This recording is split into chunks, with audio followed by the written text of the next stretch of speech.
Good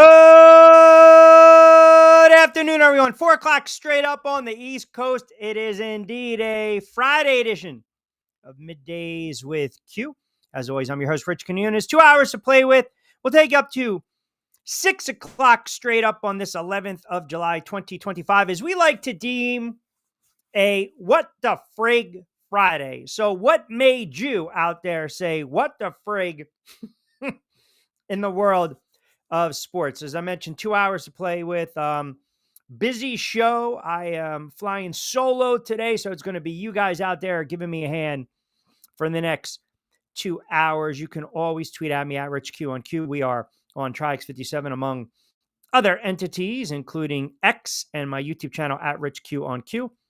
Facebook, the like, and hope everyone had a good sports Thursday. A busy day for myself yesterday on the road traveling, but glad to be back in the saddle on this Friday edition. As always, as I mentioned, get social with us. It's very easy to do at RichQ on Q, at Triax57.com, and on their Facebook channel as well, and their Facebook page. So here we are. Another week of sports in the books, live and local, of course, with that national feel.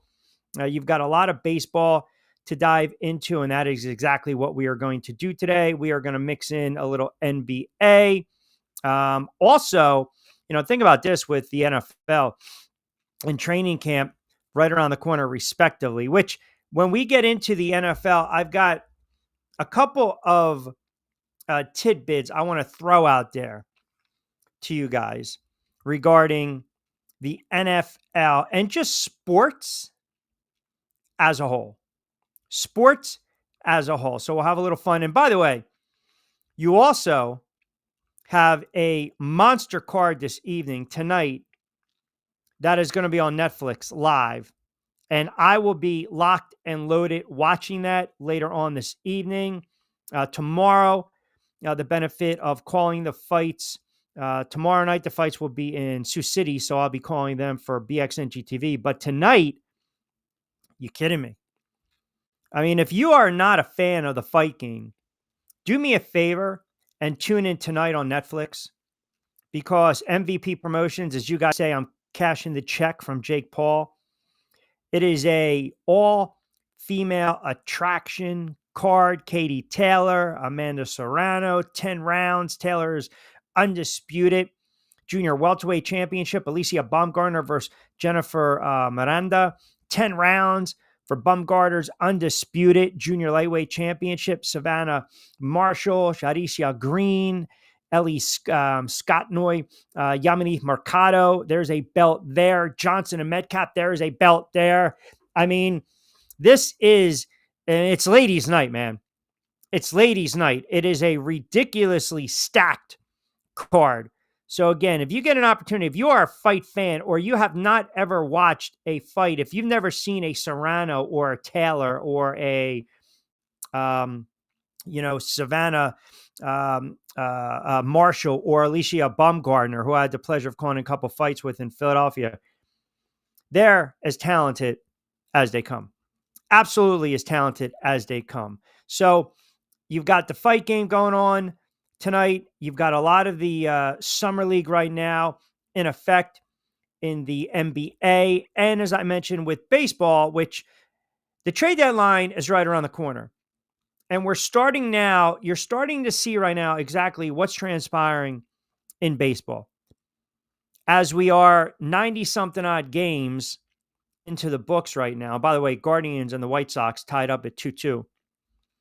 But you're looking at a team like the Mets, and they've been dealt with some injuries, and they're trying to, just sustain themselves right now. They've dropped 2 straight in that series against Baltimore. That first game was postponed. They lost the series in 3, if you will, 2 out of 3, but they're a game and a half back of the Philadelphia Phillies. And then you look at the Philadelphia Phillies that are such an enigma. Now, the Phillies, my guy, Jesus Luzardo, how about this? I call out Harper, he delivers. I call out Luzardo, he delivers. And the Phillies win at 13-0 over the Giants. And it's shocking to think right now that a Hall of Fame pitcher in Justin Verlander is winless. I mean, think about that for a moment. Now, this is the same pitcher, if you recall, years ago, lost 17 games, but he was very young into his career. And as it stands right now, 0-7. I mean, he's winless. How do you even comprehend that? How do you even comprehend that if you're Verlander and you're a Hall of Fame pitcher? I mean, that's, to me, I have no explanation whatsoever why or how he has struggled like this. But the bottom line is he's not getting any younger. He's at the twilight of his career. You thought that move was going to help out and at least try to solidify that starting rotation for the Giants.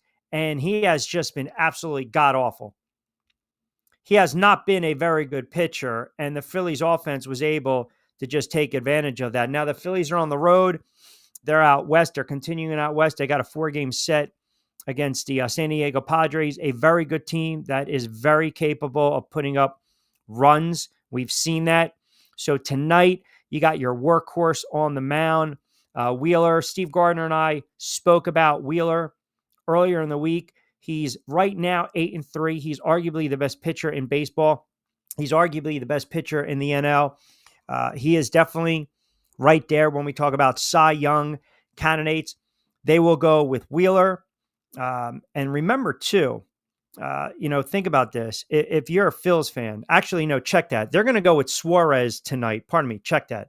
They're going to go with Suarez tonight, Wheeler Saturday against Darvish, which makes sense. So it'll be Suarez, it'll be Ranger tonight, Wheeler Saturday, and then Sanchez on Sunday. So you're throwing out your guys, right? Your workhorses. That's exactly what they're looking to do. They're throwing out the workhorses, and they're trying to get those innings eaten ASAP. That's going to be a very interesting series for the Philadelphia Phillies because you look at this team right now, and you're still trying to figure out the NL East.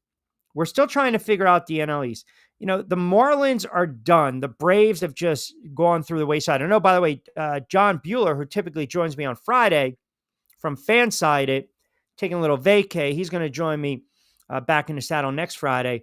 Obviously, because we weren't on the air yesterday, we weren't, again, able to push back Lloyd to today because of scheduling conflicts. But that being said, Lloyd will join me on Tuesday, and then we'll start to get in with Costco every Wednesday and Friday on college football and also on high school football on Fridays. But, to my point, to the NL East, Mets are a game back.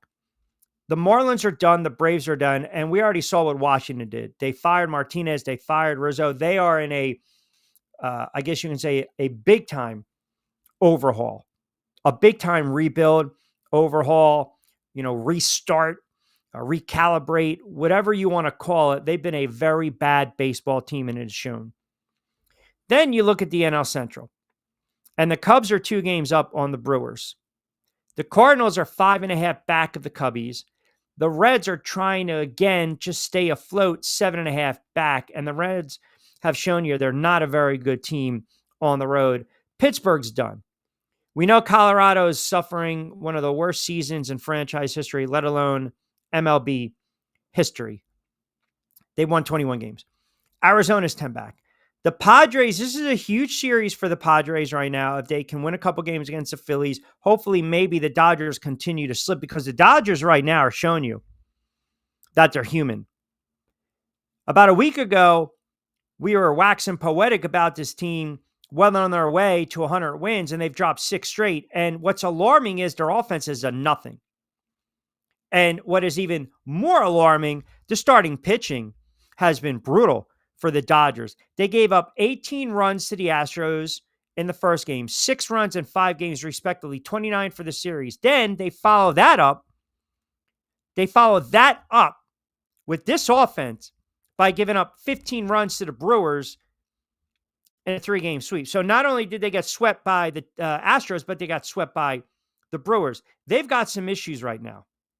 They've got a boatload of issues right now due to Los Angeles Dodgers. And we'll see if teams in that NL West try to take advantage of it. So we've got some baseball on the table. I want to get into a little NBA Summer League. If you saw Cooper Flag, the LeBron James drama just won't go away. LeBron James, is he going to, does he want to stay with the Lakers? Does he not want to stay with the Lakers. And then, as I mentioned, we want to get into a little NFL, and that's always in our wheelhouse. We'll open up the comments on the other side. And by the way, I'm going to throw out the question of the day coming back. So you guys are just keeping us locked in. 10 past 4 o'clock hour, middays with Q. Rich Quinones here. We'll take you up to 6 o'clock straight up. You can always get social with me at Triax57 on Facebook, IG, and X. You can log on to Triax57.com. You can follow myself on IG and X at Rich Q on Q, and TikTok Rich Q on the mic. So pretty much an open Friday on this hot, humid July 11th, 2025. Baseball right now, trade deadline, buyers, sellers, we'll get into it.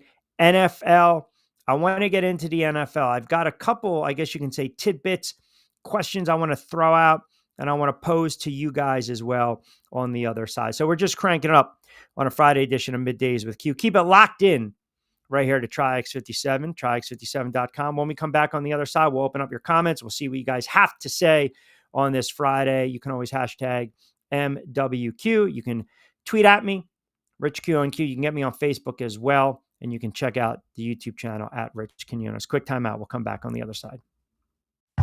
Glass got the drinks pouring. Take a risk like it's a short thing. Going in, yeah, I'm going all in. Get too loud, yeah, you can bring your friends. Dive right in, let's go. Move forward and dip in the flow. Let the rhythm take control. It's going down tonight, yeah. Dive right in, let's go. Move forward and dip in the flow. Let the rhythm take control. It's going down tonight, yeah. Dive right in.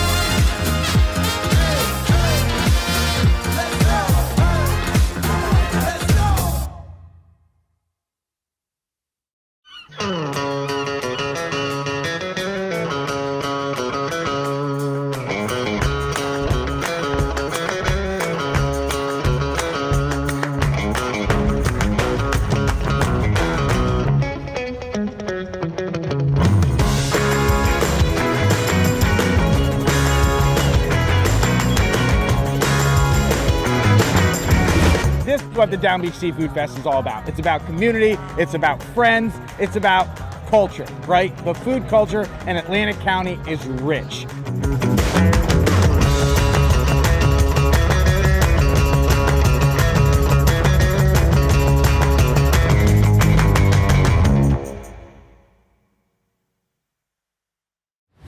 Hidden in an abandoned campground in South Jersey lies a mystical encounter with brews and spirits, where bonfires burn, shadows dance, and flavor favors the bold. Ghosts, ghouls, goblins, grown-ups, it's time to reclaim Halloween. This is Witchcraft, October 10th and 11th. For tickets and information, visit witchcraftnj.com.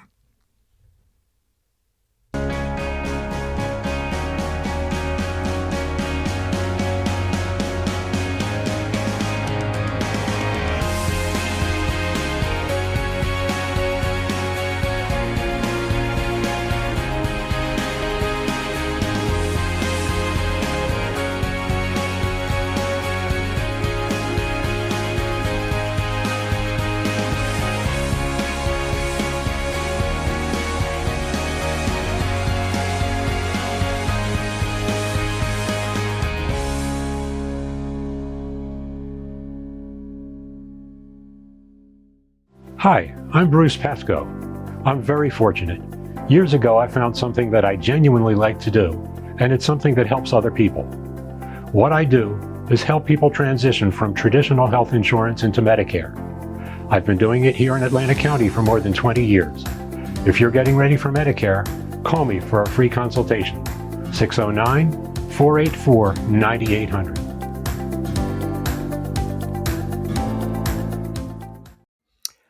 All right, 15 past 4 o'clock hour.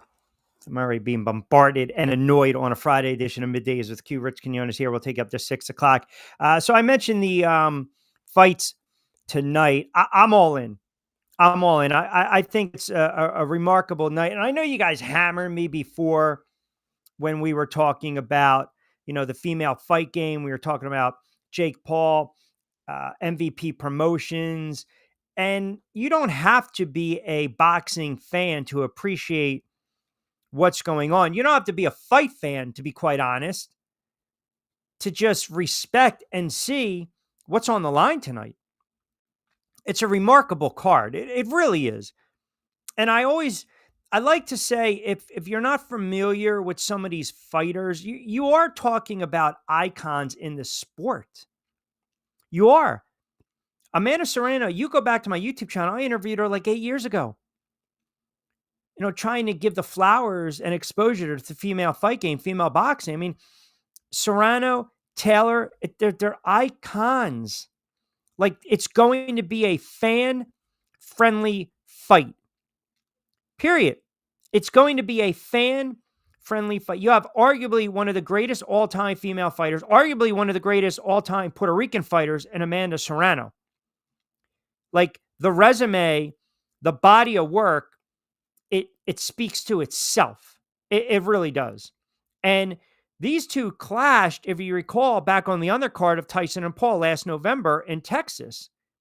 And it is a heated rivalry. It really is. Now you've got the trilogy, and we love trilogies. You love the initial matchup, then you get the rematch, and then if you're lucky, you get the trilogy. And for my money, I think that is what it's all about. I think if you don't watch tonight, if you have Netflix and you don't watch, you are missing out. I really do. You are missing out if you don't take this in on what can be, or on what will be, a historic night in boxing. It will. Whether you are a fan of the female fight game or not, it's going to be a historic night in boxing. And you have to give the credit where credit is due. And again, I get it. Some people do not want to do it. Some people refuse to do it. They don't. It's hard for them to wrap their self or their head around certain things. It really is. And some of these female affairs, some of these female fights have been much more exciting and competitive and just more passion and energy and juice that I've seen from the male-dominated sport. From some of these other, potential championship affairs. I mean, you look today and what's going on, right? Shocker when you turn around, oh my goodness, another boxer got arrested. I mean, is it shocking that Tank Davis got arrested in Miami on battery charge? Kid's a clown. He's another clown. He's not good for the, the sport of boxing. Hola, Arena. Madman chiming in. And what do we got here? 20 minutes in, and Madman says, welcome back to work, Sir Banker. I mean, I go on the road yesterday. I'm doing God's like work. I'm trying to make things happen, and we get this. So tonight, if you have an opportunity, watch it. I think it's going to be, one for the ages. The card itself is just stacked. It really is. You got fighters with contrasting styles. If you kind of understand where I'm going with this, you got trailblazers, you got a rivalry. You've got, and that's just, there's so much more than just that, if that makes sense. There's so much more than just that fight. Alicia Baumgartner, she can fight. She can fight. Taylor and Serrano is not an ordinary trilogy. It's not. You go back, anytime you watch a trilogy, right? You play a team twice in the season. You have to play them in the playoffs. That's the third time. It's hard to knock them off 3 times. Is it not? But like tonight, this is a different animal because Taylor has beaten Serrano twice. And now you enter this third fight, yet she's an underdog. Now, at times, from a betting standpoint, that's pretty hard to fathom. But again, you kind of make sense of it. Taylor's best assets, she's got fleet of foot, sharp hands. And, a lot of times people say, well, you kind of get a lot of mileage, a little wear and tear. So what happens is you lose those attributes, right? And then you got Serrano, who's like shot out of a cannon.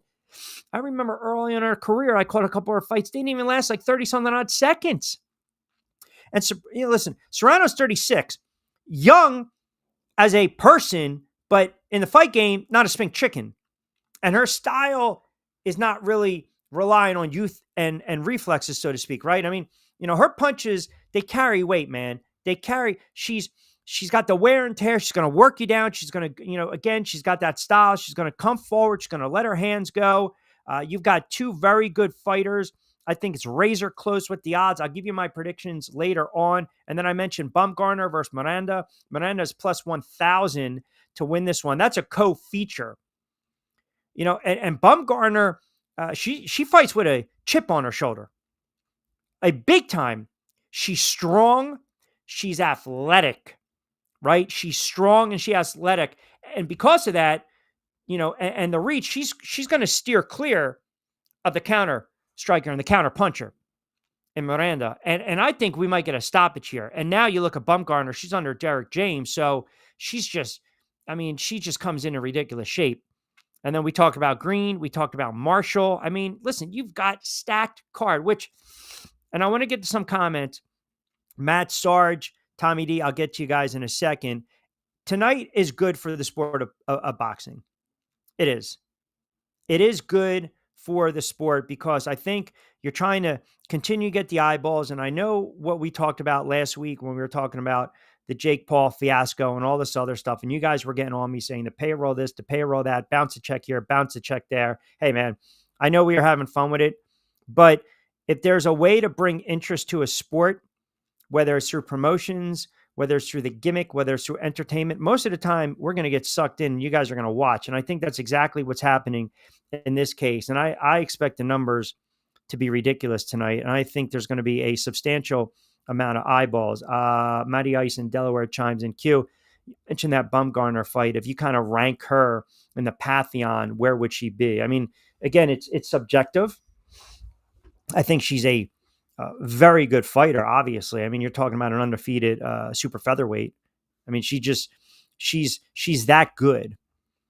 She can move. She's quick. She's got pop. She's on the brink. I would say she's a star, but she's on that brink. If she has one of these performances where she does get that stoppage or where she dominates, now you're starting to talk about stardom. And the other thing, I think you have to have this trait as a fighter. And one of the traits you look for is nerves of what, of stone, of steel. And she has a substantial amount of confidence. She really does. I mean, you need confidence in this game. You do. You need confidence in this game. And she brings that.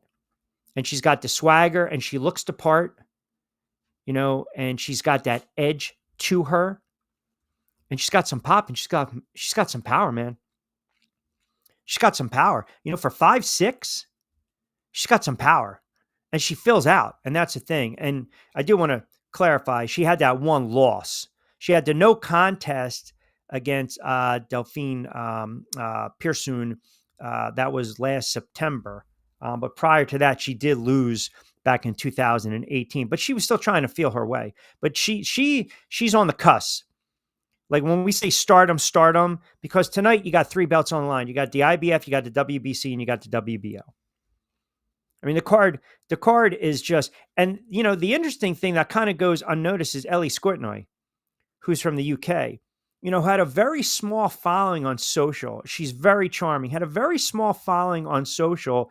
And then she just kind of went about her business. And then she wins the IBF and WO title. And then all of a sudden, boom, she blows up. She's 10-0. So she'll take on Yamileth Mikado tonight. And remember, too, the other thing is, these championship fights, 10 2-minute rounds, they're trying to sanction and get 3-minute rounds because the female fighters want to get paid like the men. They really do. And I know Jake Paul's going to throw bonuses out there, probably like $250,000, $500,000 bonuses here and there. And good for him. He's got the money. He's going to be able to do it, right? He has the money. He's going to be able to do it.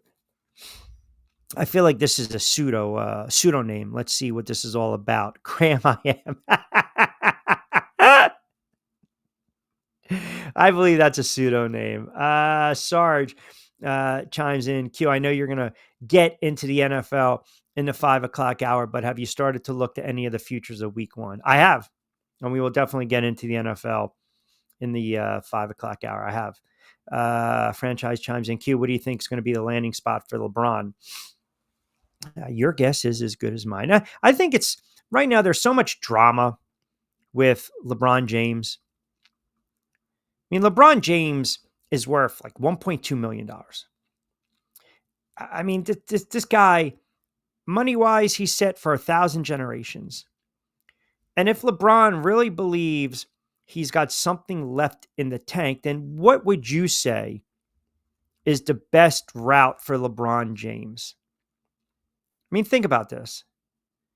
Because the Lakers decided, we're going to wait, we're going to see what happens, And that's the problem.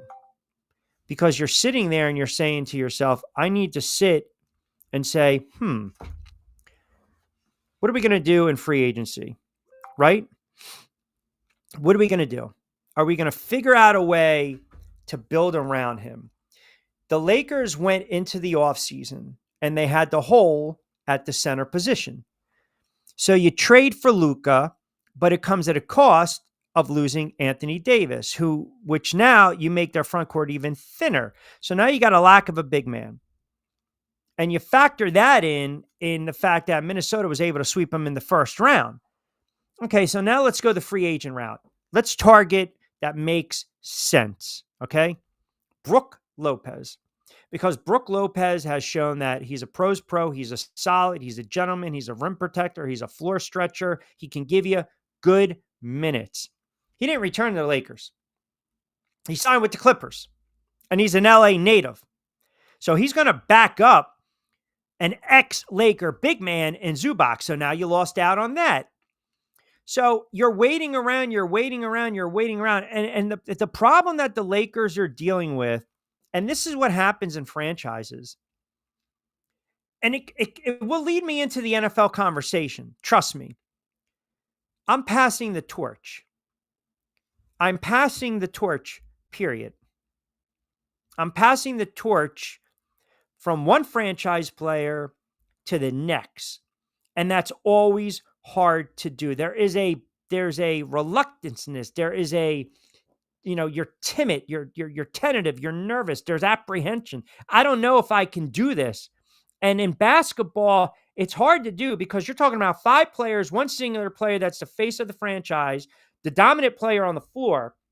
And now you're hoping when you pass that torch to the next guy in line, that they run with it. They run with it.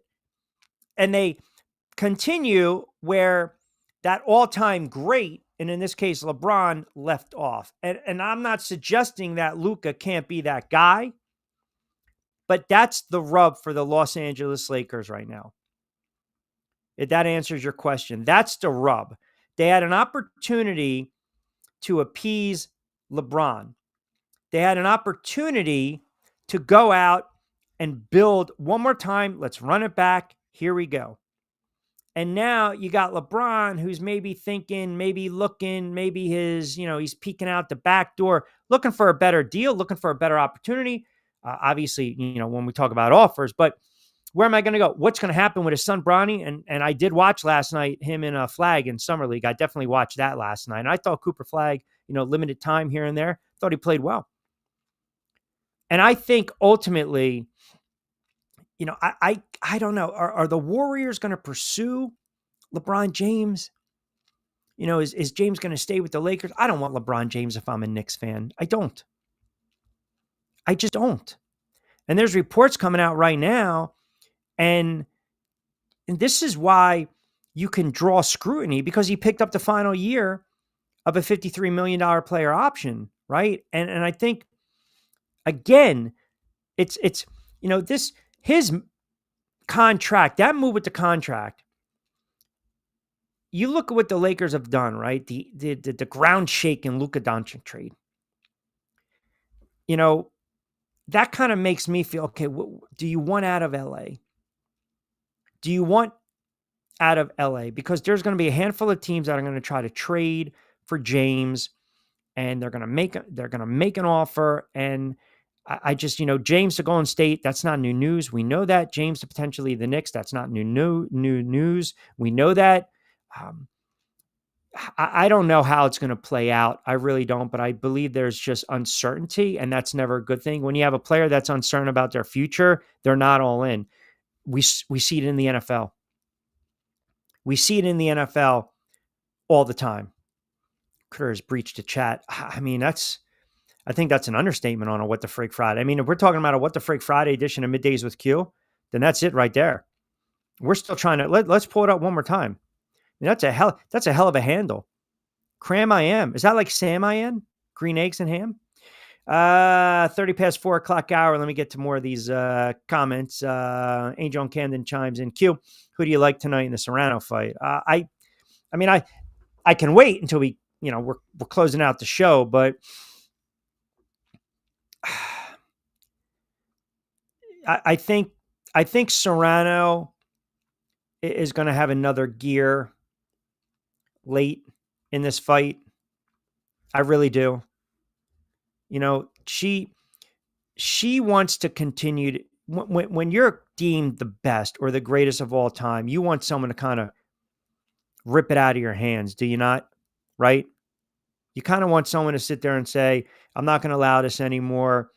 I'm going to take it away from you. I mean, is this her last gasp? I don't know, but I'm not going to count her out. I just think she still has the power, right? And I just don't know if a 39-year-old, and that's Taylor, because Serrano is going to keep coming forward and press and press and press and just be up in her grill. Be up in her grill.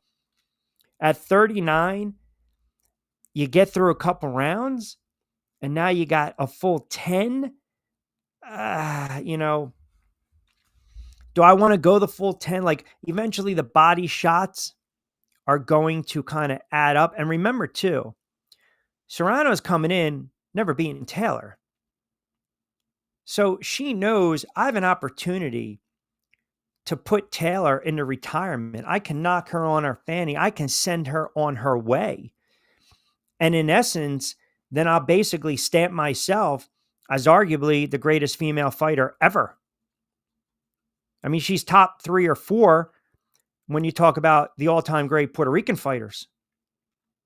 So now I've got an opportunity to take, a former champ, an all-time great, take her 10, beat her up, break her will, take her spirit, send her in retirement, and oh, by the way, beat her for the first time in the third and final try. To me, that's motivation enough. And at 36, as opposed to 39, the chip is on Serrano's shoulder. It's even bigger. I mean, you might see midway through late in this fight where Taylor's just trying to survive. And I think again, the brilliance and the toughness of Katie Taylor is that she digs deep and she finds a way. And that has to be commended. As a fight fan, as a guy that calls the fights for a living, I love that. Dig deep. Dig deep and find a way to win. That's what it's all about. But man, I'm telling you, and we've already had razor thin, razor close fights. And I think this one is going to be the same. I think we're going to start to look at the 8th, 9th, 10th, late in the round, the last flurry, 30 seconds. Who's first? Who's countering? Who's connecting? We know it's so subjective. What are we looking at here? Quality, quantity. I like Serrano tonight. I really do. I like Serrano tonight. 34 past 4 o'clock hour. Cranking it up on a Friday edition of Middays with Hugh. As always, don't forget to get social with us. Very easy to do. Triax57 on Facebook, IG, and X. Log on to Triax57.com. You can follow me on IG and X at RichQ. A lot of fight fans chiming in. I'd love to see it on a Friday. Quick timeout. Come back on the other side. We'll continue to talk a little fights. We'll mix in a little baseball. Heavy NFL, 5 o'clock hour. Got some questions I want to throw out on this Friday edition of Middays with Q. Keep it locked in. We'll take you up to 6. The glass got the drinks pouring. Take a risk like it's a short thing. Going in, yeah, I'm going all in. Get it cool out, yeah, you can bring a friend. Dive right in, let's go. Move forward and dip in the flow. Let the rhythm take control. It's going down tonight, yeah. Dive right in, let's go. Move forward and dip in the flow. Let the rhythm take control.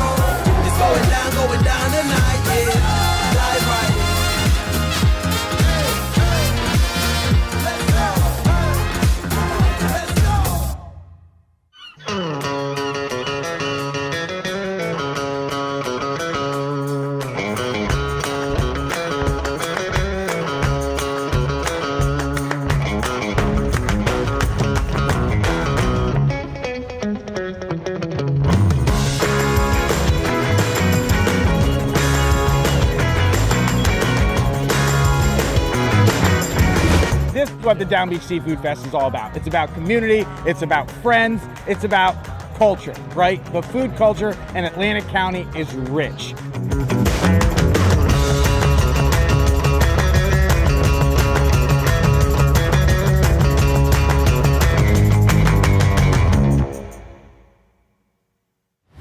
Hidden in an abandoned campground in South Jersey lies a mystical encounter with booze and spirits, where bonfires burn, shadows dance, and flavor favors the bold. Ghosts, ghouls, goblins, grown-ups, it's time to reclaim Halloween. This is Witchcraft, October 10th and 11th. For tickets and information, visit witchcraftnj.com.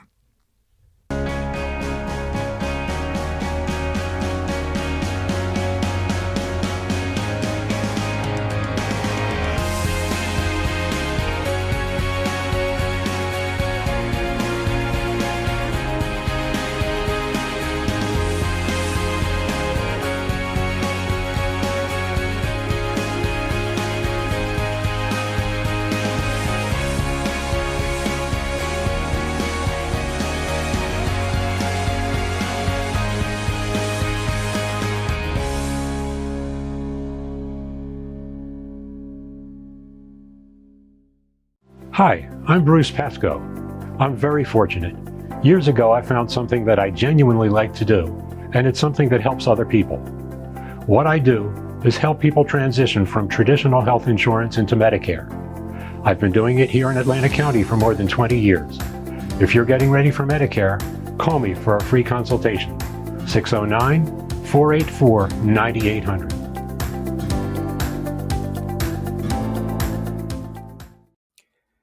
All right, 4:37 on a Friday. Do not forget, check me out on my YouTube channel at Rich Quinones. We've got some new shows coming up. Back Your Play. We will also be firing that off very soon, taking a look at the 2025 NFL season futures, player props, MVP, Rookies of the Year, Defensive Player of the Years. Also, too, check out my good friends at the WABA Louisiana Spice. Give their channel at Louisiana Spice a follow. I'll be calling their games this year for the WABA among several teams. They'll be in action tomorrow against Mississippi, looking to even up their season record at 1-1 after dropping a tough game to the Queens to open up the season. So it's a really solid league. I mean, we always talk WNBA. You've got the ABA to WABA, kind of like your feeder system leagues, if you will, but they do a really nice job. And they're good people out there and a good team, good players, good bunch of girls. So definitely give them a follow. All right, let me squeeze in a couple more. Kevin C. Jackson chimed in. Q, I haven't watched the fights in a long time. I'm going to take your word for it. I might have to check it out tonight. I didn't think female boxing was that big. Am I missing something? Yes, you are. You are. I mean, think about from this standpoint, everyone looks at, the 60s, 70s, and 80s, and they sit there and say, that's the Mecca when we talk about boxing, right? And Atlantic City. Because everyone, for some reason, always wants to, for whatever reason it is, when there's fights in Atlantic City, and I think some of these, and pardon me, I think, some of these, I don't know, maybe they heard what I had to say on that one. I don't know. When you talk about what's going on in the fight game in Atlantic City, listen, it's never going to be where it was. It's just not. It's just not. And I think a lot of the local, the products, so to speak, we've got to acknowledge that. It's not going to be how it was in the 70s and the 80s, where there were money fights left and right. It's just not. It's saturated with the casinos. You know that, and I know that. Now you've got an influx of MMA, so you got PFL. You've got other stuff going on as well. So you just, like I said, it's not going to be like it was. So when people think that AC is going to become 70s and 80s and 90s, where every weekend you had a great fight, whether it was the convention center, the Sands, resorts, Trump. No way. No way. But, if you haven't, if you're not a fan of the fight game, it's okay. It's okay. Because in the 80s, you had rivalries, whether, you had Benitez and Duran and Hagler and Hearns and Sugar Ray Leonard. You had rivalries. You had guys that, gladiators that kept circling around. You even started in the early 80s. You had it constantly. You had great fights. The Wild World of Sports, Saturday Night USA, again, I'm not even talking about, broadcast network, HBO and stuff like that, Showtime, all that kind of stuff. But you also had mecca fights in our backyard, in my backyard in Atlantic City. You had heavyweight affairs. You had great fights. Now you get the local promoters. They're putting on local cards and they're it's grassroots boxing. That's exactly what it is. It's grassroots boxing. And that is basically, let me get a couple of young guys, young kids, we're turning them pro, and let me showcase them where? On local cards. And that's all you really, ultimately, that's what it's about. It's showcasing fighters that had very good, pedigree as amateurs, and now they're turning pro, and you want to showcase them in their backyard. And yes, there was a time when Atlantic City dominated the boxing scene. I mean, Tyson took 91 seconds to get rid of Michael Spinks back in 1988, and that was at Boardwalk Hall. And Donald Trump, the POTUS, the current president of the United States, Trump, sponsored that fight. He paid $11 million to bring the fight to Boardwalk, outbidding Las Vegas and other cities. That's great. That's great. Tyson was knocking out guys, Holmes and Williams and Stewart, respectively. 20,000 showed up to see George Foreman fight Jerry Cooney, Vander Holyfield in Atlantic City. But we're not even remotely ever going to get back to that. We're just not. And now, because you have so many local cards in so many states and some of the commissions, everything's saturated. You can go to Philly, you can go to the 2300 Arena. You can go to North Jersey, you can go to Carteret. You can go up to New York, where Lou DiBella does a great job with Broadway boxing. You can go down to DMV, where they had Keystone, where they had Ponytail, where they had a couple other promoters. Alex Barbosa in Cherry Hill does a great job putting on local cards. He'll be back in the Hard Rock in August. Rodney Rice does a really good job putting on local cards. He does a lot of them in Philadelphia as well, in some of the casinos. But, you guys chiming in saying, when's it going to come back? When's it going to come back? It's delusional. It's not happening. So you just kind of gotta just go past that, period. Right? Q Business Shirts rocking. Boiler Room and Wolf of Wall Street. Joey B. I mean, I wouldn't go that far. Boiler Room. That was an underrated movie, by the way. Boiler Room. It really was. But man, they scammed everyone. Did they not? They scammed everyone in that movie. I mean, how are you that? I just don't get it. It reminds me, what was it? Glenn Ross, which was a unbelievable movie, and The Wolf of Wall Street too. But are you that foolish to get scammed like that? Really? Are you that foolish? I don't know. Looks like you and Q were on banker hours this week. Listen, I said on Wednesday's show, I made it perfectly clear to the listening audience that paid attention, madman. I said, quote, we'll be traveling Thursday, back in the saddle on Friday. What do you not get? What do you not get? Scott chimes in, finally brings it back to sports. Thank you. There's enough talent and possible matches that can easily revitalize the sport of boxing, but no one wants to budge or dodge because of money.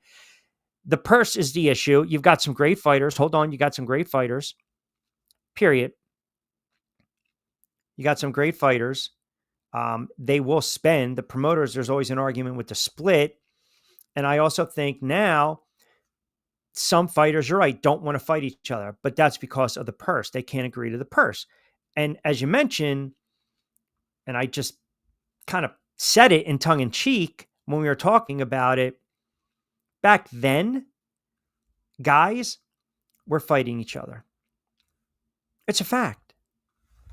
It's you go back and you YouTube, you Google, some of these fights in the 80s, guys are fighting each other. Duran was fighting Leonard, right? Sanchez was fighting Danny Lopez, right? Dwight Quawie was fighting Dwight Braxton, a.k.a. the Camden Buzzsaw, was fighting Evander Holyfield, 87, 88, in the Omnidome, Atlanta. Guys were fighting guys. They just don't do it anymore. They don't want to. They're so afraid to get tagged with that loss. That's the problem. They're so afraid. Young fighters, 10-0, 11-0, 12-0. I respect the fighter that's 3-0 that fights the guy, or fights another kid that's 3-0 or 4-0, because they know someone's always got to go, right? Someone might lose that fight and might get tagged. They're so afraid to get tagged with their first loss because they're petrified. They're petrified that their promoter is going to them. You go to a local card, a 4-6 rounder, the kid fights his guts off and should have won 60-54, and instead, it's a majority decision for the B side, but they both came in with solid records, and the kid suffers his first loss. He's probably walking out there thinking, I'm going to get dropped by my promoter. You got guys right now, you got all these young kids, like Shakur Stevenson. I was calling that kid's fights in the amateur ranks when he was New Jersey Golden Gloves. You saw him cry when he lost to the kid Franco, the Cuban kid in the Olympics. Stevenson is a really good fighter, but you know why people don't like Shakur Stevenson? Because they think he's boring. They think he's boring. They think he's boring as a fighter. But if you follow the sport a little bit, there you go. You got a Jersey product, Newark, New Jersey. And look, don't get me wrong. I mean, obviously, I'm not forgetting about the ones in this backyard. Okay, I'm not. But what I'm saying is fans want the action. They don't want guys dancing around for 10 or 12 rounds. And sometimes we call it a fan-friendly fighter. And there's far and few in the sport. You want a fan-friendly fighter that's going to, keep eyeballs on the screen. Eyeballs on the screen. We want action. That's what we want. And I'm telling you tonight, watch these fights. You are going to get it, whether you're a fan of female boxing or not. I'm telling you. I was fighting for my life in here the other day, all out attacks by no attacks on me, and I didn't shave, Joey. It didn't crop. What are you talking about? Ben Affleck and Boiler. I cleaned it up. Still got I got the Carlo Brigante beard. That's ridiculous, by the way, Joey. Utterly ridiculous. These attacks are unwarranted. And, it's funny because I have not seen De Facto Bunker. It's 4:48, and where the hell's De Facto? Because we probably haven't talked NFL. We haven't talked NFL. That's, listen, you see what I'm saying? There was no attack.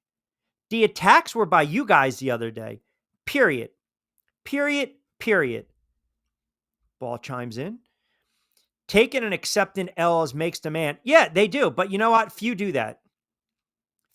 And few, by the way, thank you, Ball 360. Monday, Tuesday, Wednesday, Thursday, Monday, Tuesday. You know what? Some of them don't do that. They don't do it on this show. Some of you guys don't.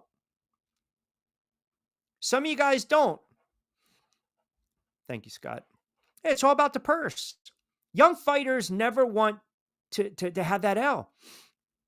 They don't. Period. They don't want to turn around and, in the average, you ask any fighter, he knows his amateur, or they know their amateur record to 33-6. I can name you all 6 losses. In the 70s, when the amateurs, when they were fighting, guys were fighting 3 times a day. Now you can't do that.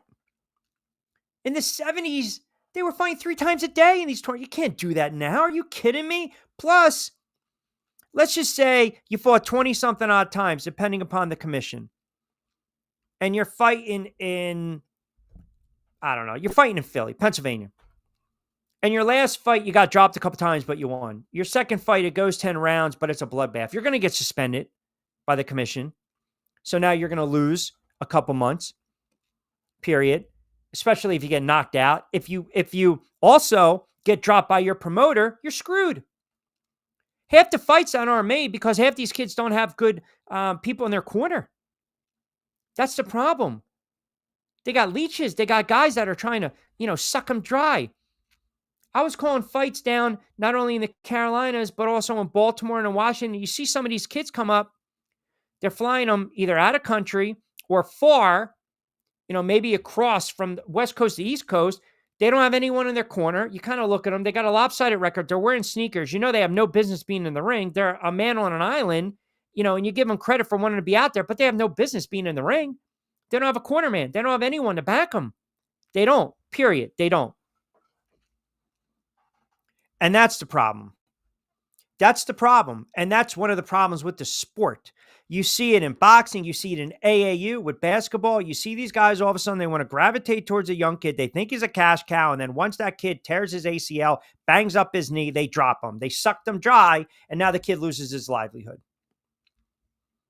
I mean, it's the reality, man. You got to see that a mile away. And now to make matters worse, not to really go down the rabbit hole, but it's something we talked about the other day with Costco. The fight game is pretty simple. It really is. You can easily market yourself and do it the right way. But now it's social media, which is a cesspool. It's social media. It's the weigh-in. It's the presser. It's the, getting in the guy's grill, talking about his girl, talking about his wife, taking shots at him, unwarranted, shoving matches. Why? Because that's the eyeballs.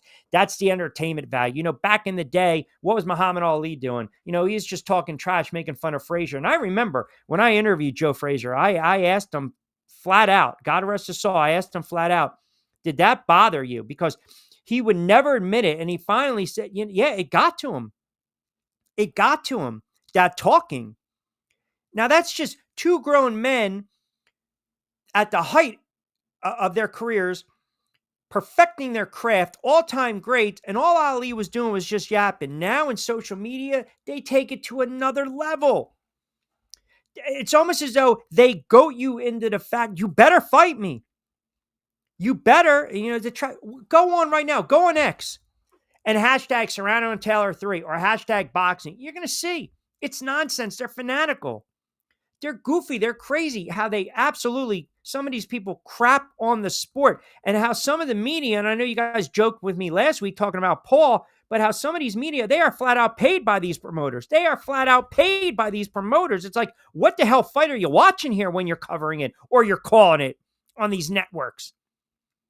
It's bad. So we sit there and say, well, no one's watching the sport anymore, period. No one's watching the sport.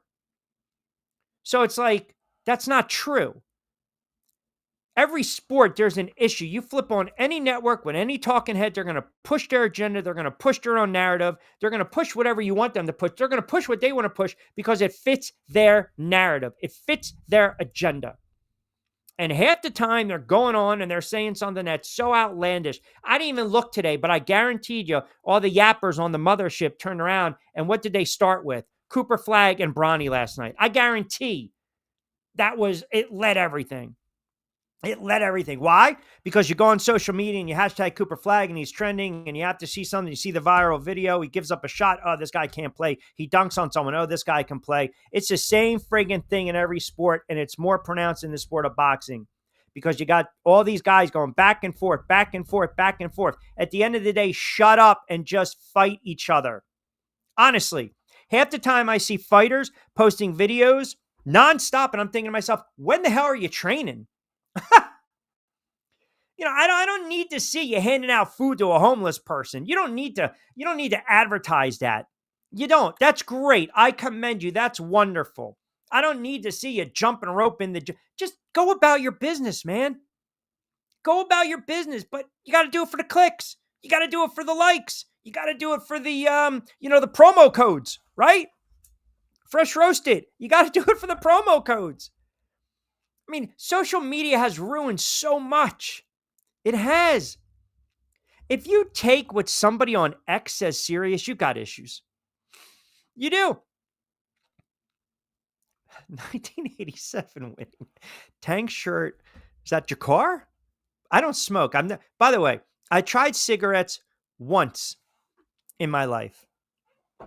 I actually tried a cigarette once, and I believe I had. No, I'm sorry. I stand corrected. No, I tried cigarettes once or twice. I tried to dip once.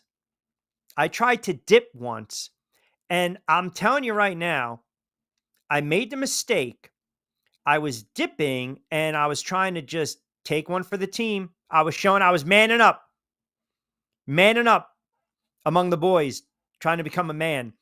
And I swallowed the dip. And then someone said, "Hey, wash it down with this." And that's the last time not good. No bueno.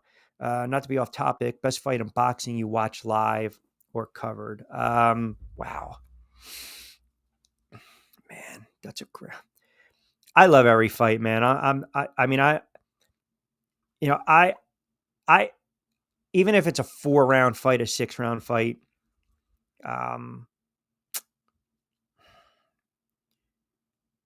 you go back and you watch, Hagler, Hearns.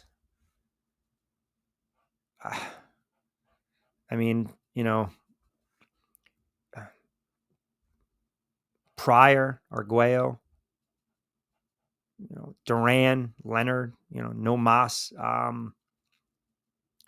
I love going back and YouTubing those old fights. I remember the year that Kenny Walker was in the slam dunk contest. It was right around the time I think his mother passed or his father passed. It was the 90 slam dunk contest. And Kenny Skywalker was my guy. I love Kenny Skywalker. And to me, that was, I think his father passed at that time. And he dedicated, it was 89. No, 89 or 90. Anyway, he dedicated the competition to his father. That same, was it 89? Yeah, 89. That same, what was it? Man, you guys are making me date myself right now. It was this right around the same time. That contest was in February of 89 because I have it on VHS tape. I'm going to make my point in a second. But I remember about 4 or 5 months later, almost a year later, actually, HBO was airing the Tyson and Douglas fight. And I remember that my parents went out and my father goes, "Okay, I think the fight's going to be on here. You can watch the fight. You can stay up late." And I remember watching that fight by myself. And I think it might have been on tape delay, to be quite honest with you, when Douglas beat Tyson. And that's kind of the first, I'm not going to say the first time, because I remember Wild World of Sports. I remember, even early on, Mike Tyson, my father, myself, my uncle, my cousins, we all gather around pay-per-view. You see the baddest man on the planet come out with the black socks and the short black trunks. And all of a sudden you sit down, eat your popcorn, and the fight's done in like 13 seconds, 18 seconds. Like, I remember all those Tysons in the heyday. But if you even go back a little, past that, I remember when the Wild World of Sports would have boxing on Saturday afternoon. That was it, man. You had Saturday night fights in the 50s.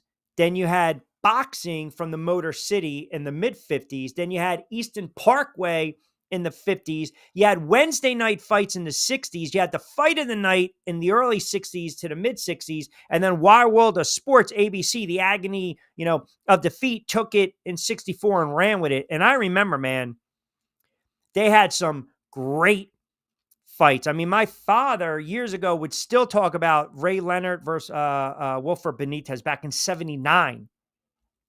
So, every fight that I call, I love, even if it's a 4-rounder. And as far as like the great ones, the list just goes on and on and on and on and on. All sizzle, not one damn steak. That's what it is with these young guys. And the social media is the worst. It is. It's the worst. Q got me amped up right now. Preach, my man. Oh, by the way, and thank you. Great point. I tell my kids nothing you see on that tablet. It's not. It's not. I don't know for the life of me. I don't know why people, 5 o'clock, by the way, 16 of books will take you up to 6. I don't know why, like, you should not allow someone on social media to get under your skin. Like, I don't get it. Like, I never met you. You're like an eggless face. What the hell do I care if you don't like the way I look or sound? But yet some people, it bothers them. They feel like they have to go back and forth and they feed into it. Hell, Kevin Durant's got a burner account. You know, these fighters, and Sarge chimes in, Q, you're 100% correct. I remember you were talking boxing back in the 2000s on 1290 The Ticket during the week. Every week, you were having the biggest names of the sport come on the show. You were a diehard fan then. You're a diehard fan now. Always appreciate that. But to your point, the fight game has changed dramatically. It has. And the other thing is, Man brought this up last week. Do we look at a sport like boxing or the fight game differently now because the influencers had their hand in it? Does it hurt the credibility of the sport? Because, you know, you get the novice that turn around and they say, oh, the fight game is fixed. This is why nobody watches boxing. Like, it annoys me when I hear the boxing is dead. It's not dead. It's not. But to Sarge's point, I think what happens is no one's fighting each other. We're always two. Remember back in the day, you want that great American heavyweight. You know, you wanted to go back to 20, 30 years. And you know now that you've got some good heavyweights out there, middleweights, welters, whatever. We look at who's going to be that next one. And that's it. You know, years ago, everyone, oh, it's Wilder. It's Wilder. Nah, it's Fury. It's Fury. Like, it changes. Oh, look at Ryan Garcia, man. Good-looking kid, should be a model. Kid can fight. Oh, it's Shakur Stevenson, the kid from Newark. Oh, it's Tank Davis. It changes. Oh, it's Boots Ennis in Philadelphia. Great fighter. You know, we're trying to, it's like, yeah, that Hall of Fame quarterback, and right away, the next guy you draft has to be that Hall of Fame quarterback. It doesn't work like that. It takes time. It doesn't work like that. It just doesn't. I dipped once. Yeah. Oh, you did. In front of the Q Club. Oh, I don't know. What did I have? It was something nasty. They were like, wash it down with this. I don't know what it was, but I turned white as a ghost. It wasn't good. It was not. How about this? Joey B. Oh, Bobby C fight in 81? Wow. At an ice rink? Wow. There you go. That's some good knowledge. I can tell you the most money I made on a fight, Mayweather, Gotti, and AC. I used to deliver pizza and worked with a bunch of Italians. Easy money. Gotti and Ward put on some fights. Right? Tuesday night fights. Yep. Sure. Blue Horizon. 100. There you go. Blue Horizon. That's right. Remember too, like, so you had the Blue Horizon. And then if you go back, which was the Blue Horizon was like an old school venue in Philly. And the Ring Magazine actually voted it #1 boxing venue in the world. And Sports Illustrated, I remember SI said it's the last great boxing venue in the country. And I saw a bunch of fights at the Blue. A bunch of fights at the Blue. And Russell Peltz did a great job of putting on fights at the Blue Horizon. I mean, he really did. He promoted a lot of fights. You had Saad Mohammed, Bernard Hopkins, Eugene Cyclone Hart, Timmy Witherspoon, Chandler, Benny Briscoe.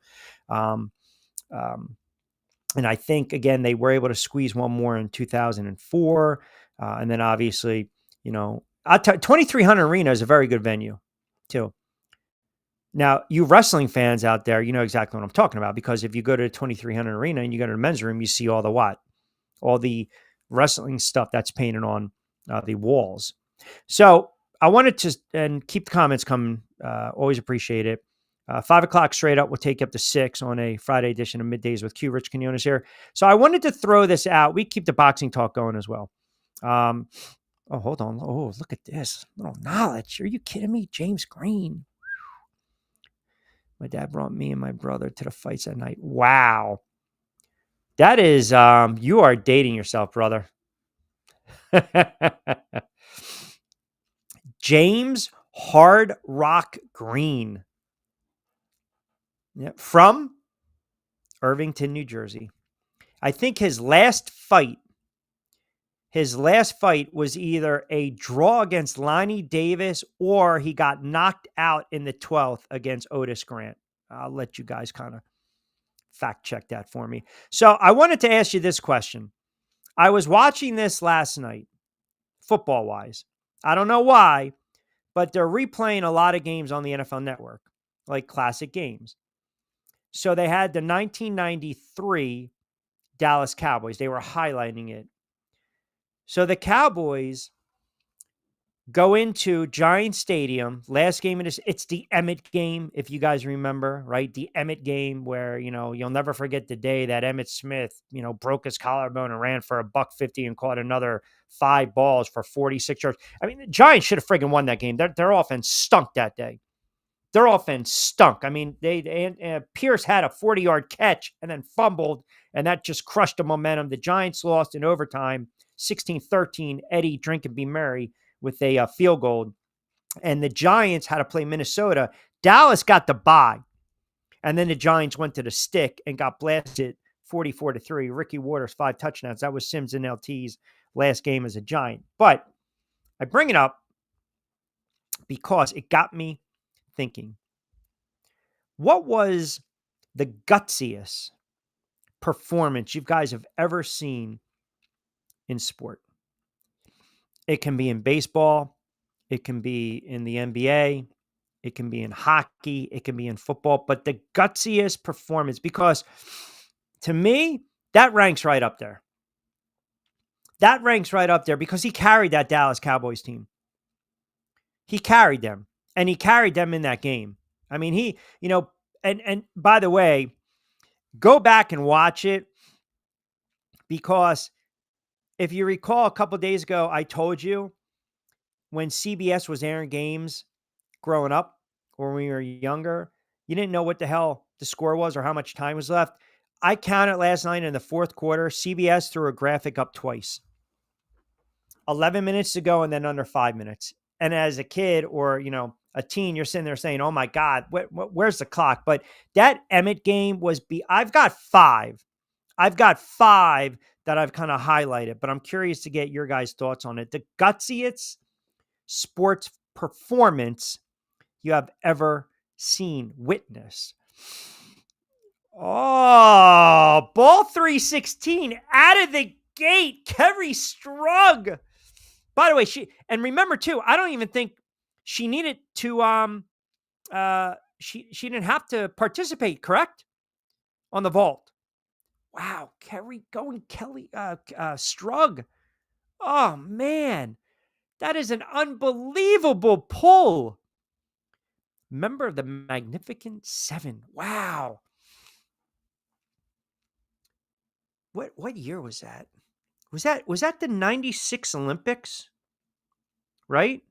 Was that 96? With that final vault?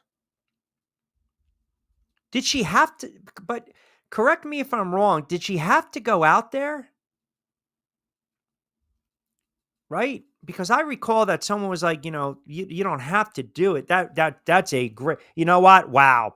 I mean, how do you top that? Boston 6 chimes in. Q, are you kidding me? 2 words, bloody sock. Yeah, I got that up there too. I mean, I hate to say it, but yeah, I got the bloody sock. Boston, my Yankees, Kurt Schilling, injured ankle. That sock became just visibly bloody, right? He had that medical procedure to stabilize the tendon, the bloody sock game. That alone should get him into the Hall of Fame. Kurt Schilling tears his tendon. He tore his ankle tendon in the ALDS in game 1 against the Angels. So he had that procedure, and it allowed him to pitch in game 6 of the ALCS. So they stabilized the tendon, and they sutured skin around the tendon. I remember he was talking about this. I think it was on either 30 for 30 or something on MLB. Before he got all goofy, he was doing some spot with Costas. And then he had the bloody sock. And now, if you remember, he went 7 strong. He just guts. And they put that sock in the Hall of Fame. So he wins game 6. And of course, game 7. And that just kind of, oh my God, that series. The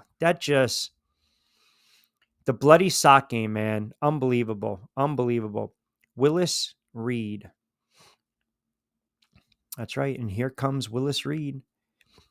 Makes his first 2 shots. And that's all she wrote. If you get a chance, watch When the Garden Was Eden. It's fantastic. Because, again, he couldn't play in game 6. He gets hurt in game 5, right? Just the hip, the tendon, everything, just, couldn't go. Hopping along, they didn't know if he was going to play, and they thought he was going to play, but they said it was unlikely that he was going to play. And, the reaction by the Lakers, Wilt and Jerry just kind of watching him come out, that game was over, man. That is an iconic moment. And he knocks down his first 2 shots. And, I don't know if I feel as though Jerry West and Wilt Chamberlain had a very, a kind of a different relationship. I don't want to say a different relationship. I don't know. Something like maybe they were just not on the same page, if that makes sense, with certain things, if that makes sense. And I remember that at the time, Jerry West was kind of ticked off because he's like, well, wait a second, get out and guard the guy, like bang him. Don't let him, shoot a shot or 2, get out on him a little bit. So that's a great call. Unknown one, Jack Youngblood.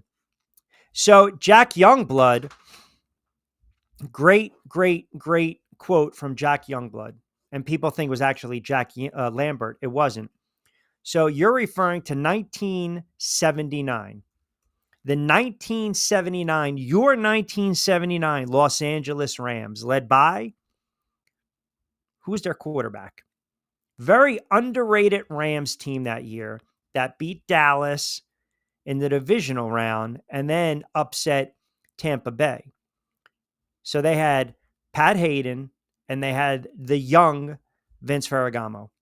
Youngblood basically breaks his leg and they just taped it up. He broke his leg against Tampa. The guy, or against Dallas, I believe. The guy couldn't even play, and he plays against Tampa, and then he plays in the Super Bowl. And, to the Rams' credit, they gave the Steelers a little bit of a scare.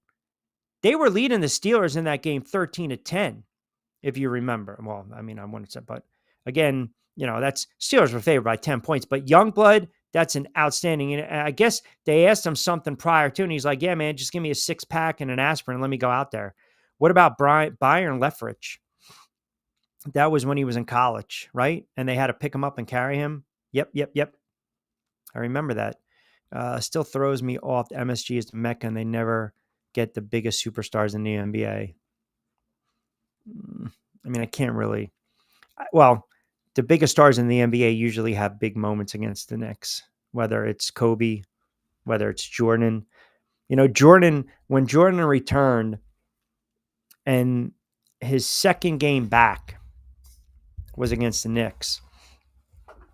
This is vintage Jordan. This is why he just terrorized the Knicks. He had 55. That was a double nickel game. But the last possession, they had ISO on him. So what does he do? He dribbles. It looks like he's going to put up the shot, and he finds Bill Wellington right under the basket with the assist to win the game. So typically, the all-time great ones flourish at MSG. It is the Mecca. It is. It is. Dieter Brock. I want to need a little context to that one. From the CFL? Wait, Brock was 85. Where are we going with this one? Haha, Scott, take it easy. Q is back down to Wusa mode. Yeah, double nickel. Do I have to Google Dieter Brock? Sounds like a made-up name. CFL. What do we got here? He is best remembered as the quarterback of the CFL's Winnipeg Blue Bombers. Let's see. What do we got? Let's winky this guy for a second while we have a moment. Hamilton Tiger Cats. The Rams. How about that Stafford game? Remember when Stafford had the banged up shoulder? Dan is a big Lions fan, chimed in. He couldn't even throw, but then he did throw. Emmett, obviously, we talked about that. I'm trying to think who else. A lot of people are saying the Emmett game. A lot of people are saying bloody sock. Oh, here you go. In the 80s. No, that's preseason. Who else? Rams quarterback in 85. All right, let's see here. Suffered a injury to his left knee. Oh, here we go. His only season playing in the NFL, signed with the Rams as a 34-year-old rookie. Despite the team starting running back Eric Dickerson holding out the first two games of a contract dispute, Brock led them to a 7-0 start. Dieter Brock. The name still, I mean, he's legit. Don't get me wrong, but it sounds made up. Almost like, what's his name? What the hell is his name? Dirk Diggler. No, he separated that shoulder in the Giants. Separated the shoulder against the Giants in 93. What are you talking about? Is that the Alvin Harper year, right? Was that the slant play? Alvin Harper, 93? I think it was, wasn't it? He had the slant, right? The NFC Championship game. He went 70 yards. That Cowboys team was so good, man. They were so. That's a dynasty, by the way. That is a dynasty. B sock 16 Q bloody sock. Enough. Yeah, I mean, a lot of you guys think the bloody sock. Hogan's performance against The Rock in Canada WrestleMania finished the match with broken ribs. Huh. And who threw Harper that pass? Pretty sure it was Bernie. The slant? It was Aikman, right? That was late in the game. Did Aikman get knocked out in the 93 title game? 93 championship game? I know it was a slant. It went 70 yards. I know that. They were so good. I mean, the 49ers, I think they came back late. They were down 14 or 17. They came back. Rice scored. They brought it to 10. And then you had the slant. And then who was the kid that had the last touchdown? That's when the Cowboys absolutely waxed the Eagles like 35-10. They destroyed them. And the Bills just got past. Well, actually, no. The Bills blew out the Dolphins. The Bills didn't have any problems with the Dolphins. The Dolphins, they beat the Chargers. They might have shut them out. They came back. They beat the Dolphins by like 20, 25 points. But that slant game, did Aikman get knocked out of that game? No, he threw for 322, 2 touchdowns. Kelvin Martin. There you go. Let me see. Rice's touchdown cut it to 24-20 with 4:22 left in the game on the first play after ensuing kickoff. Aikman threw a 14-yard pass to Harper, who ended up running for a 70-yard gain. Wow. Kelvin Martin. Wow. Remember where he went? BC. separated shoulder for Emmett was a play. It was not a playoff game. What are you talking about? It wasn't. It was the regular season friggin' finale. You're going to tell me that the separated shoulder game for Emmett was a playoff game? It was 93 to close out the season because the Giants choked against the Cardinals the week before. Both teams came in with 11 wins. It was pretty simple. Pretty simple. If the Dallas Cowboys win that game, they get the bye and they win the NFC East. If the Giants win the NFC East and get the bye. The Giants needed the game. The game was going into overtime. That's why Summer on Madden kept saying, hey, if you're the Cowboys and Emmett's banged up, you don't really need this game. You can have a tie. Don't tell me my business, madman. It was a regular season finale at Giants Stadium. It went into overtime, and Eddie Drink and Be Merry Murray kicked a field goal to win it 16-13. Tell me my business with Emmitt Smith separating his shoulder.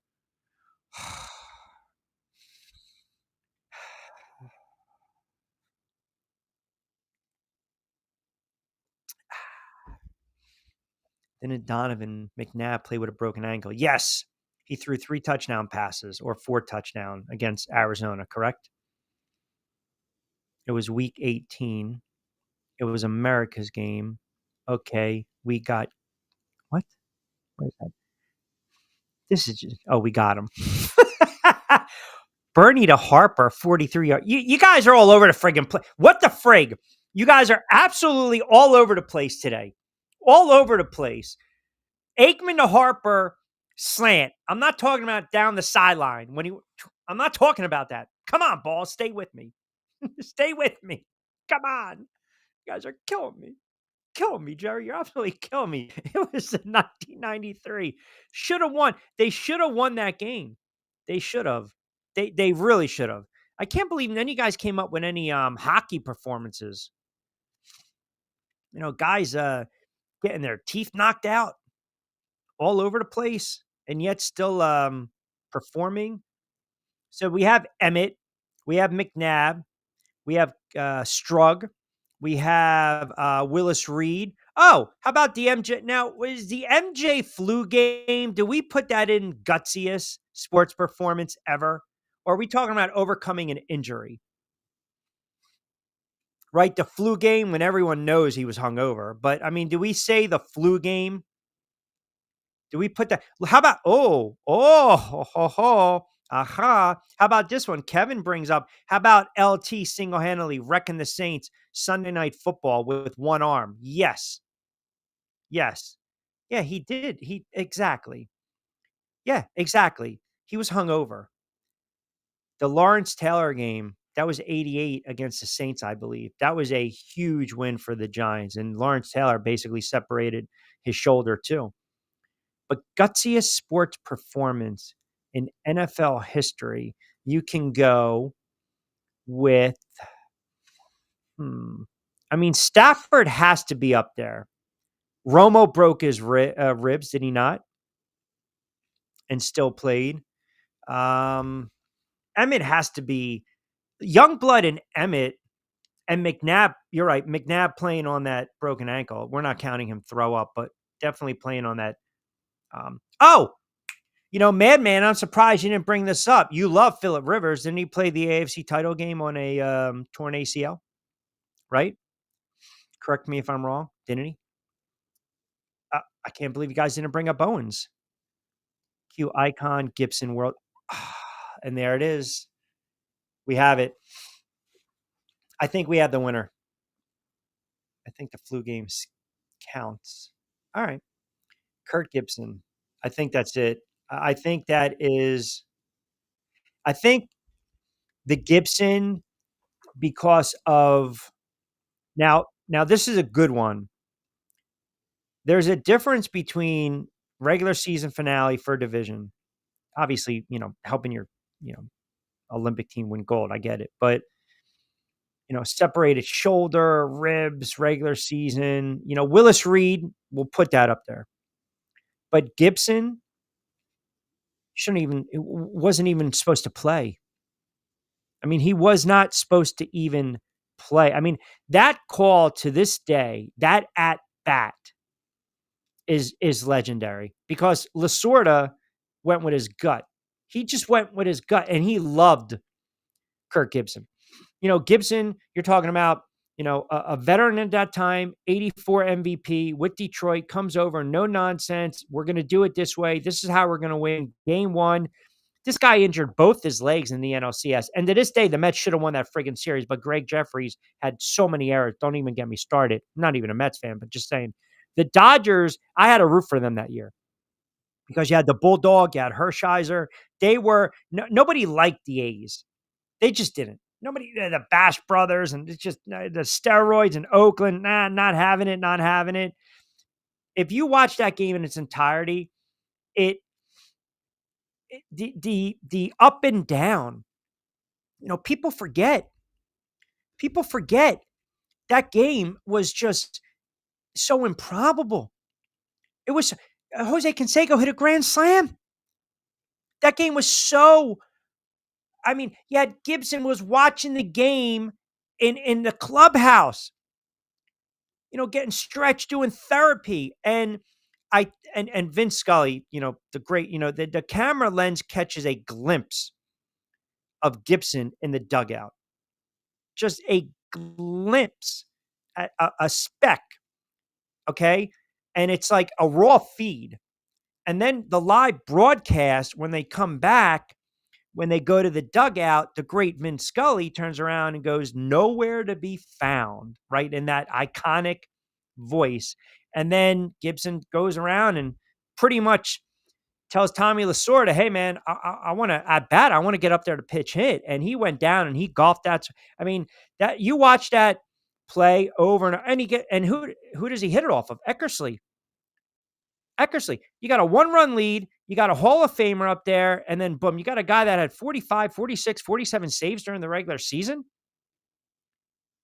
And, it's a Cinderella at bat.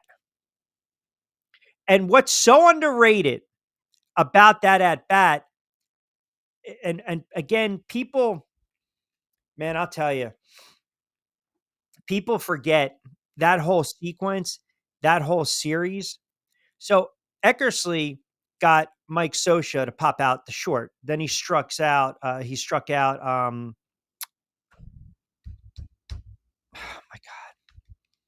God. I think he struck out. He didn't strike out Mike Davis. I'm going to get to that, but I forget who he struck out. But then you go to Mike Davis, who was a former A. He got on base, and the next batter due was the pitcher spot. So think about it. Now all of a sudden we're gonna fill that. So the A's, they realize, okay, Gibson's going to be available. So now let's go and I remember this because the 30 for 30 and MLB, they did a fantastic job. So you got Dave Anderson on deck, and you got Davis right there. And the A's catcher at the time was Ron Hasse. He got Dennis Eckersley's attention, and he's like, okay, Anderson's on deck. And then they pitched around Davis because they thought that Anderson was going to be the next batter, but they got fooled on that one. They got fooled. He's on base and Gibson comes up and the rest is history. It's just, that's a great call. That's beyond iconic. You talk about a Cinderella moment. That is Cinderella, right? Kurt Angle, Olympic gold medal, wrestling with a broken neck. Ooh.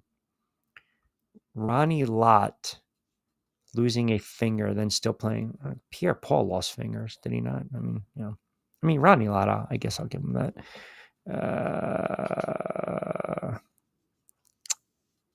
Kirk Gibson. Yep. Really? Do I even have to bring this comment up? TD for Broncos with a migraine in the Super Bowl.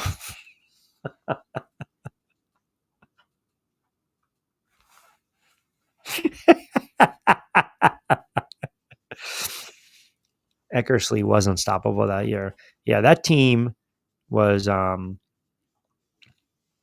about this? Going with the Bulldog, South Jersey product, Burlington County, Camden County, Cherry Hill's own Oral Hershiser. He was a fantastic pitcher. Eckersley was unhittable. He was. But what happens, man? You had that one moment, that brief moment, and that that ultimately it did kind of change the complexion of those franchises. I mean, you really have to put it in perspective, because that Dodgers team, they beat the Mets in 7 games, and the Mets should have won that World Series. I'm sorry, they should have won that NLCS. They should have. They were the better team than the Dodgers that year. They just were. The Mets won 100 games. They were just stacked. But you had some magic with the Dodgers throughout that postseason. And if you recall, it was different the way the playoffs were constructed. So here's a team in the Dodgers. They won 94 games. They beat the Mets in 7. That game 1, for all intents and purposes, it ended the World Series. It really did. Because the Dodgers win in dramatic fashion. Then they win game 2. They blank Oakland. Oakland comes back. They win a tight game 2-1. The Dodgers win game 4, anticlimactic in game 5. But for all intents and purposes, the A's, they were not going to recover. But that team was so good. How in the world did that team only wind up? This is so perplexing. It really is. They come back the next year and they just run roughshod. They win 99, 100 games again. They beat Toronto. That was upstart Toronto, but not there just yet. The World Series, you remember the San Francisco earthquake, they swept the Giants. They come back in 90, again in 90, and they win 103 games. And they take on a Reds team that won 91. And that Reds team, I believe I know they had a couple guys go down. I think they lost Eric Davis for that World Series. They lost some players, and yet the Reds swept them. How the hell in the world did the A's only win 1 World Series in that span?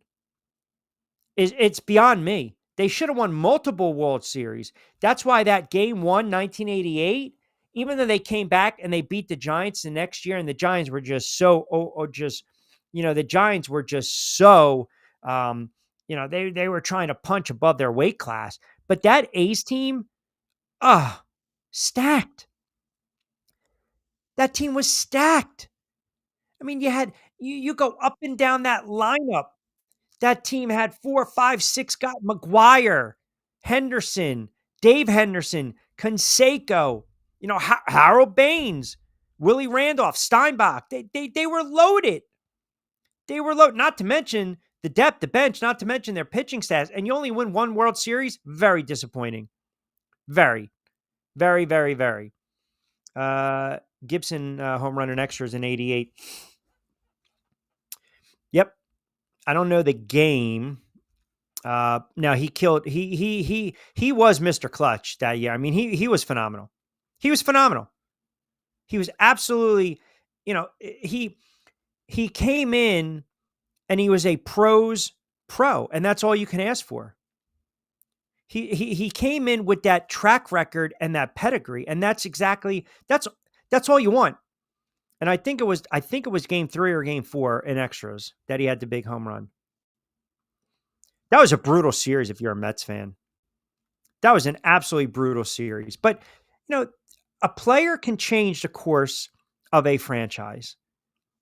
A player, in basketball, and we sit there and we say, okay, give me one, right? But in baseball, man, you get the right guy that comes in with the right pedigree and the right attitude. Jose Rio. Oh my God, the Nasty Boys. Rob Dibble, right? Charlton, Parker. Dave Parker was a big time bat. Sorry, late. Had to get my free Slurpee. What did I miss? I'm gonna leave that comment alone. I'll let you guys. I'll let you guys take it on from there. All right, 5:35. Gutsia Sports Performance has got a lot of messages coming in. I think Gibson is right there. So we got Bloody Sock, We got Kurt Schilling. We got Willis Reed. We got McNabb on the busted ankle, right? The broken ankle. You got Gibson. You guys mentioned some of the Olympic stuff. Not too much on the NHL and the hockey. The flu game. What was the game with Pierce when they had to wheel him out? What game was that? I mean, I'm not even going to. I'm not. We're going to go to comment right now. Ball 316. We're going to take a timeout. Quick timeout. We'll come back on the other side. The blast got the drinks pouring. Take a risk like it's a short thing. Going in, yeah, I'm going all in. Get it cool out, yeah, you can bring a friend.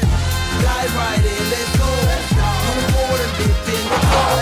Let the rhythm take control. It's going down tonight, yeah.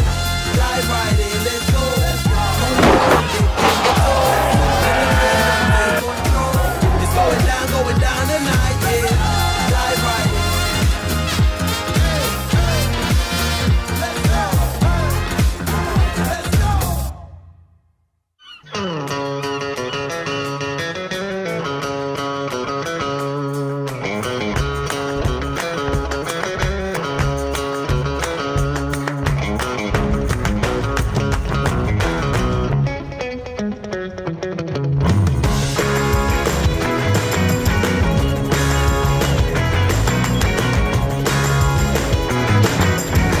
This is what the Down Beach Seafood Fest is all about. It's about community, it's about friends, it's about culture, right? The food culture in Atlantic County is rich.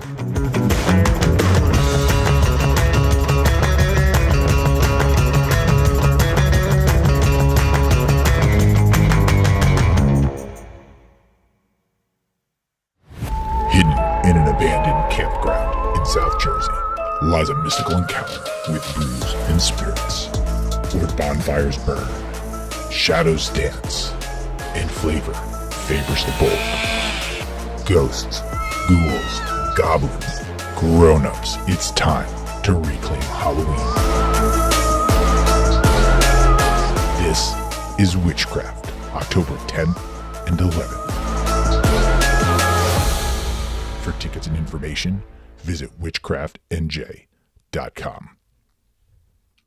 All right, 540. Oh, how about this? We got Steeler Nation chiming in. Q, you forgot about my guy, Rod Woodson, returning early from a torn ACL. That's not a bad one. You know, boxing-wise, you remember now, this was 2008. And I think this is fair to throw in there. And I know people are going to be like, no, you can't throw that in there. Well, just kind of hear me out. There have been some like really big time wars when we're talking about, you know, the fight game.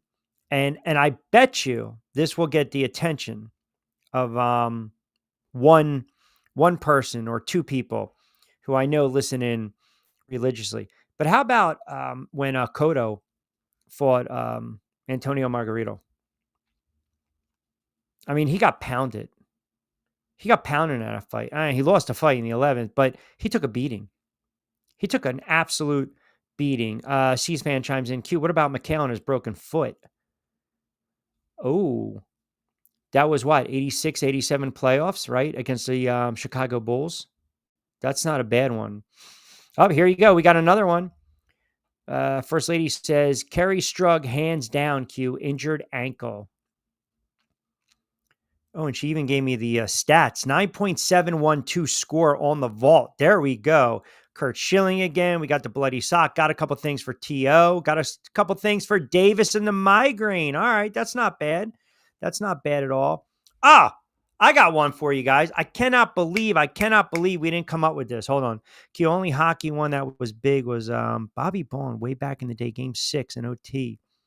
Stanley Cup. Final. What year? What year are we talking? What year are we going, Scotty boy? What year? What year are we going? How about this one? 1988, Game 6.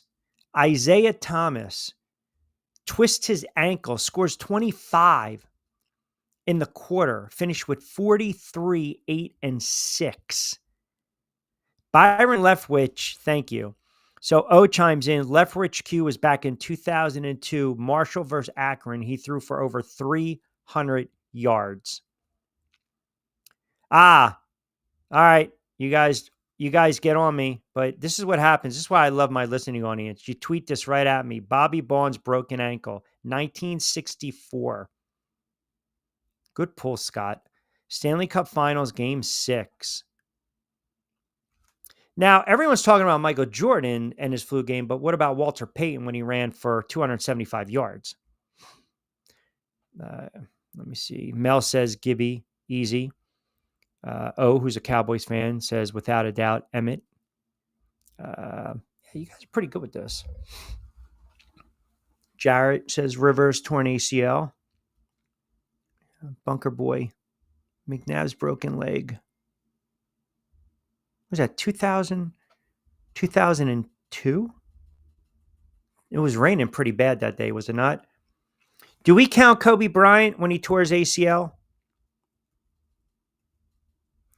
Do we count that? And he went to free throw.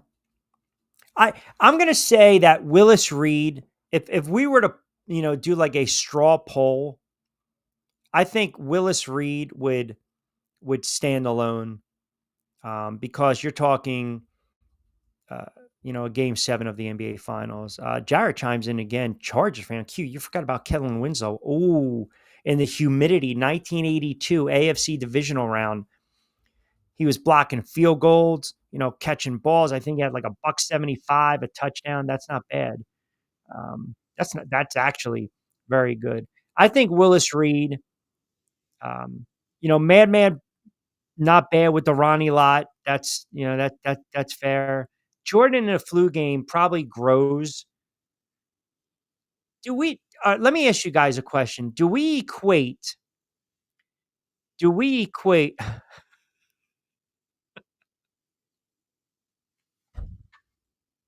no, no. Are you really comparing Ronnie Lott losing a finger, still playing in this? No, I forgot about the same game and then he had blown off his fingers with fireworks. No, I don't. Ace Bailey argued debut for Utah. I'm sorry, Michael. Man is just I watched Cotto Margarito game 1 and Taj made me sick how that fight turned out. Yeah, loaded gloves. I thought the point of this 2 moments we witnessed. No, it can be anything. If you witness him, that's great. I have no problem. I have no problem with that. I was going to ask you. I know Kobe. I put Kobe. I saw that too. Najee Harris. Do we put gutsiest performance? Do we just think injury? Or can we talk like, what if there's like an emotional component? Like, what about, oh man,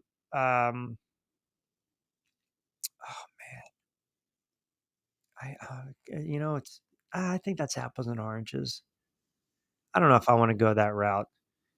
Some of you guys are getting on me with the Ronnie Lott. I was not comparing Ronnie Lott to JPP. Man, I apologize. I know you're a 49ers guy. Ronnie Lott was as tough as they come. He was as tough as they come. Was that against the Cowboys? Right? Now, what do we got here? The doorbell? Uh-oh. I don't know what that was. Tiger Woods 2008 or 2019. Yeah, and by the way, that's what I was going to ask you guys. When Favre's father passed, right? He threw for 399 Monday Night Football against the Raiders. You're talking a day or so. That's gutsy, right? Playing with that emotion. I think that accounts for something. I definitely think you put that up there in the pantheon. And remember, some of those passes, Favre-esque, had no business throwing those passes. It was funny when they were doing the game last night, 93, and they were doing the cut-ins, and they had the Packers against the Lions. It said Favre 4 interceptions, and I was kind of chuckling. some things never really change. But yeah, I think you can count that in there. Anytime there's an emotional, a human element involved, why not? Do you guys hear the ringing that I hear? Because I know Monday Night Football. Yeah, oh, look at that.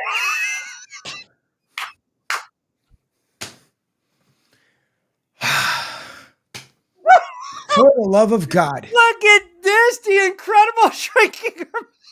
You know, I went down the other studio to AC 101 Can't Hear Me FM, and they tell me, Hey, my studio. Look at Yeah. this. Look I've at been waiting this. since 5:10. Watch you go through a commercial break. Three Oh other my times. And goodness. Wait, when did you jump on? 5:10. I even sent you a friggin' text a couple minutes ago. Oh my God, that's horrible. Wow.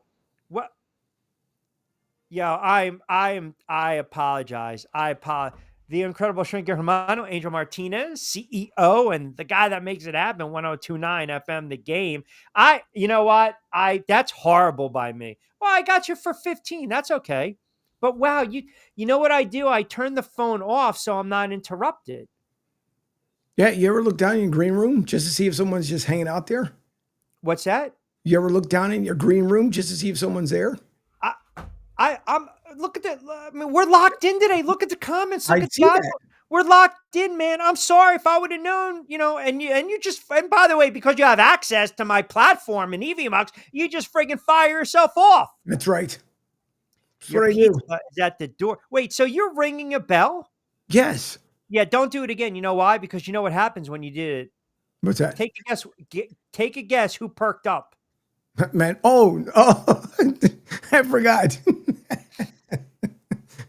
Exactly. Yes, she probably would. Yeah. Yeah, we're man. talking gutsiest sports performances. Now, you're not going to watch the fights tonight, are you, on Netflix? All the female cards. Santiago? What's that? Santiago on Netflix? No, Serrano. Serrano. All right, that was close. They were all. Welcome back, Angel. Pickens Pickett. It was one of them. Where's Madman? Oh, yeah, that's Santiago. She's a hell of a fighter. What do you want me to tell you? I've been a little busy. Oh my goodness. Oh, I'll tell you what, that Carl Pickett, man. See, no one would have remembered, but now you say it, and now they're all going to remember. No. We remember. I can't believe you've been on since 5. That's horrible. Oh, and you even said, hold on a second. You sent me a screen. I'm waiting. Like, man, I could have stayed over there at AC 101.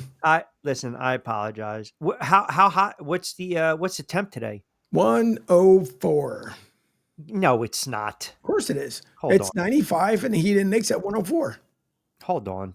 I got to call BS. I'm seeing 91 and a chance of precipitation. Yeah, well, precipitation has been gone a long time ago. Wow. I mean, and you were out doing yeoman-like work outside. Sure was the last 4 days. Oh, that's brutal. That's Yep. absolutely 104. I mean, you're going to be like shrinking even more. It's okay. You have to stay hydrated. We were talking the NFL too, and I know Lloyd does the show obviously on Monday night. So I can't believe you came on at 5:10. That's horrible. Well, at least we know now you're going to be joining me. It doesn't matter. It's July, so I got some guys chiming in, and they want to know right now: are you giving up on the Eagles season in July? Listen, I went through this last week on Pete Show. Listen, Nick Sirianni cannot, whatever he does, make sure this team gets hung up like 2018.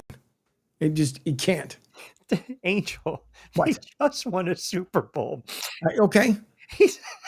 All right. That's cute. Yeah, that was a couple months ago. It does not matter. He's allowed to have a down season if they heard the doorbell.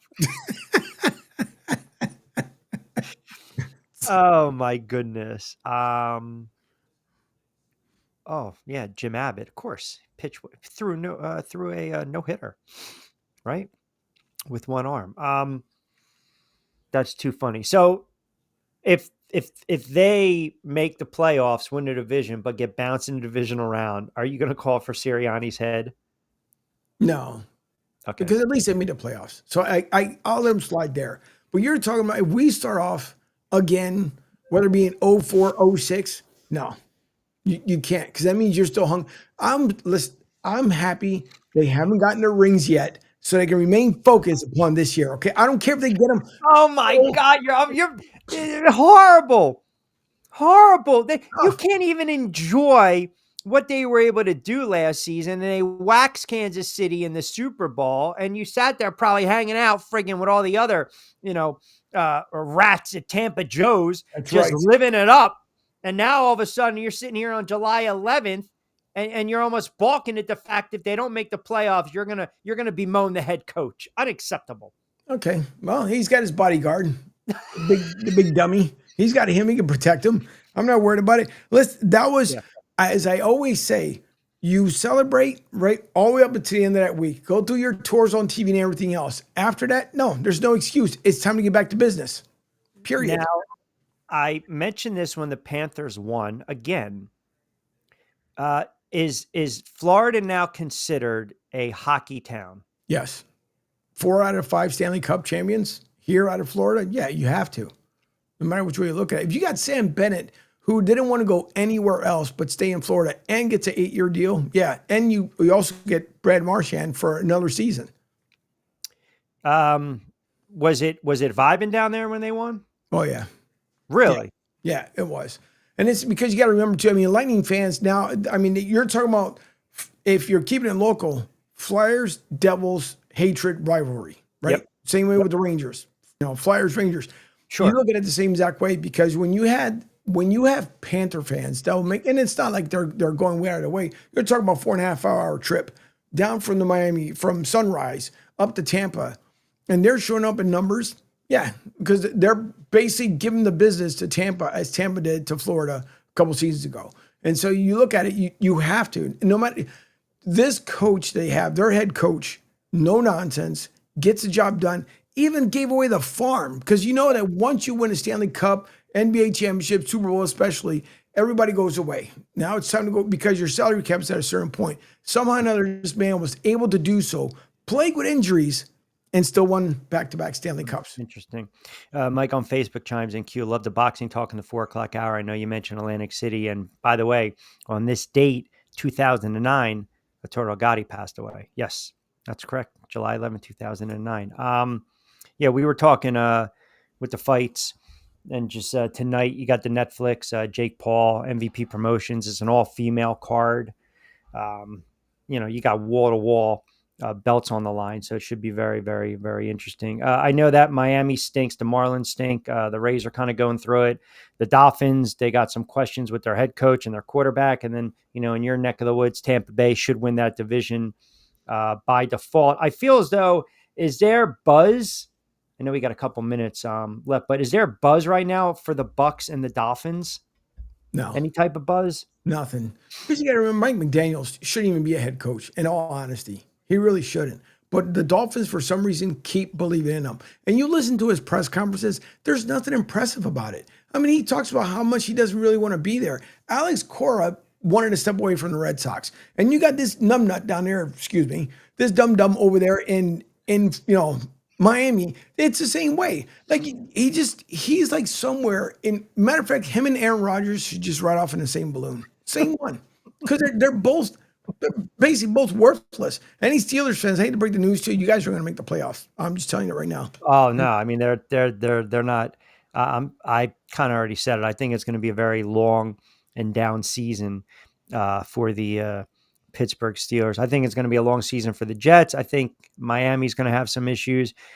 Tampa should be all right because of the division. Giants are going to have a very long season. I saw the Bears actually. We were talking about Lloyd and I were talking about the Bears, and they turned around, and a little surprising, but they extended their GM through 2029. I mean, there's some good buzz with Chicago, and before you know it, we will be talking some NFL. I can't believe you jumped on at 5:10, and I just saw it. I know I got to start wrapping up with the last break. But are you bringing back Mac Martinez and company will be on your network, or you're just still kind of? No, it's coming back. All right. It is coming back. And along with other stuff, but yes, it is. It's coming back. That's so funny. You just literally, because I give you access as a collab, you just jump in there and then you turn around, you're ringing the bell. You know, I got the dog trying to keep her calm, and you just constantly ring the bell. She peeks up, and all of a sudden you're here at 5:10, and I get you on at 5:46. It's okay. But hold on a second. See, Mondays are typically, as you know, the listeners already know, our Monday is a Lunes Manolo Mentiroso Man Up Monday. Correct.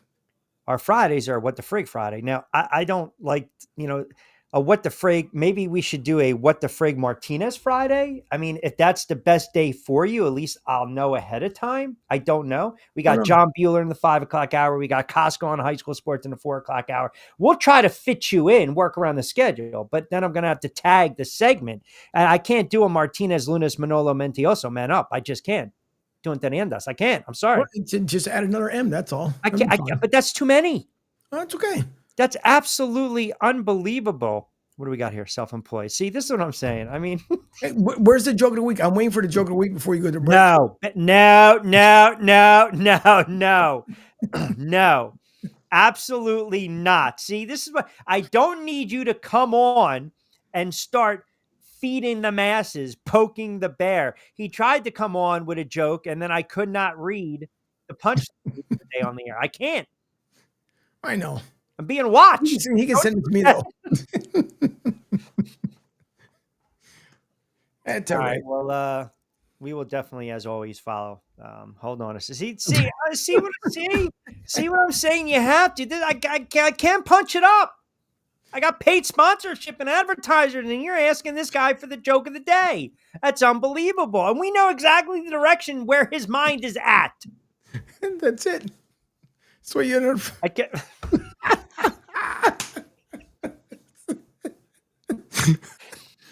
I mean, I don't. 2 hours of the nonsense. I mean, it was for an hour and 46 minutes. It was almost calm, and then you come on and the chaos. I can't even read off some of the tweets and the Facebook messages. It's okay. I can't. Now you got the man coming. Now the man's going to get ticked off. We don't read the comment. He's going to think we're doing the same.